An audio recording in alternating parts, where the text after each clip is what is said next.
Olá, bem-vindos! Hoje a gente vai mergulhar um pouco na neuropsicologia da aprendizagem. Temos aqui um artigo bem interessante que detalha as estruturas do cérebro que são chave para a gente aprender coisas novas. A ideia é simplificar isso, sabe? Especialmente para quem está começando a explorar esse mundo. Afinal, o que será que acontece no nosso cérebro quando a gente aprende? Exato. Aprender é, assim, essencial, mas é um processo bem complexo, né? O artigo define o aprendizado como o jeito que a experiência muda o cérebro. E a memória? Bom, a memória é como essas mudanças ficam guardadas e são reativadas. Pensa bem, sem memória não tem aprendizado. A gente viveria cada momento como se fosse o primeiro. Certo, faz sentido. Vamos tentar desembrulhar isso um pouco mais. O texto fala de tipos diferentes de aprendizado, né? Tem o implícito, que é meio inconsciente, tipo aprender a andar de bicicleta. Ou aquele negócio do priming, né? Reconhecer algo mais fácil depois de já ter visto. Isso, exatamente. E por outro lado, tem o aprendizado explícito ou declarativo. Esse é consciente. Ele envolve tanto fatos, que é a memória semântica, tipo saber a capital da França, quanto eventos da nossa vida, a memória episódica. Lembrar do que aconteceu no seu último aniversário, por exemplo. Tá, e onde o cérebro entra nisso tudo? O artigo destaca umas áreas principais. Uma que sempre ouço falar é o hipocampo, certo? Ah, sim. Fundamental. O hipocampo é crucial para formar novas memórias explícitas e também para o aprendizado espacial, sabe? Como aprender um caminho novo. Ele funciona meio como uma ponte, ajudando a passar informação da memória de curto prazo para de longo prazo. E olha que interessante, o artigo até menciona a neurogênese, a formação de novos neurônios que acontece no hipocampo mesmo em adultos. Algo que por muito tempo a gente achou que não rolava. Novos neurônios? Nossa, isso é incrível, muda bastante a perspectiva, né? E a informação sensorial, como é que ela chega para ser, digamos, aprendida? O texto menciona o tálamo? O tálamo, ele é tipo uma grande estação de retransmissão sensorial. Quase toda informação que vem dos sentidos, visão, audição, tato, passa por núcleos específicos lá no tálamo.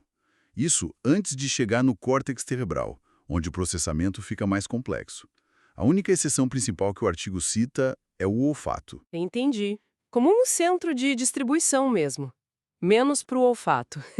E o córtex cerebral, aquela camada de fora, cheia de dobras. Essa mesma. É ali que acontece o processamento de mais alto nível, sabe? E também onde as memórias de longo prazo ficam armazenadas. O artigo fala dos lobos, o frontal, que está ligado a planejamento, funções executivas, o parietal, mais para sensações, noção de espaço, o temporal, para audição e memória, e o occipital, para visão. Tem até uma divisão funcional bem legal que o texto descreve. A via ventral, lá no lobo temporal, processa o que a gente está vendo, e a via dorsal, no lobo parietal, processa onde aquilo está. E ambas, de alguma forma, se conectam com a região do hipocampo. Ah, faz sentido essa integração toda.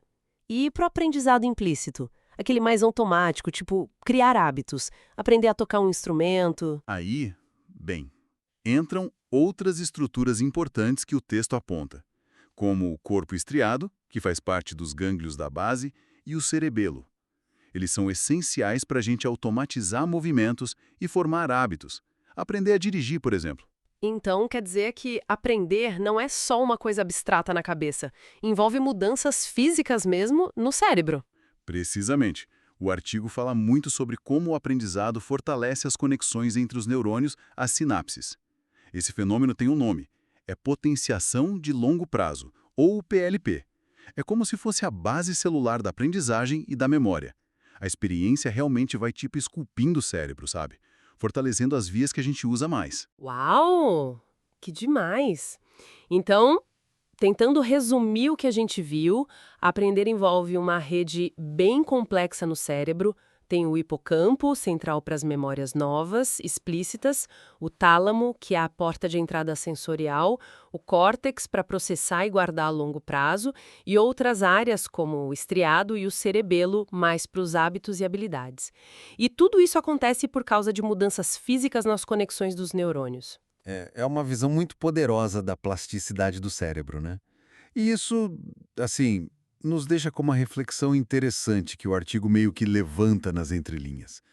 Se o aprendizado muda fisicamente nosso cérebro, e isso acontece a vida toda, quais são as implicações reais disso para a nossa capacidade de continuar aprendendo, ou até desaprendendo coisas?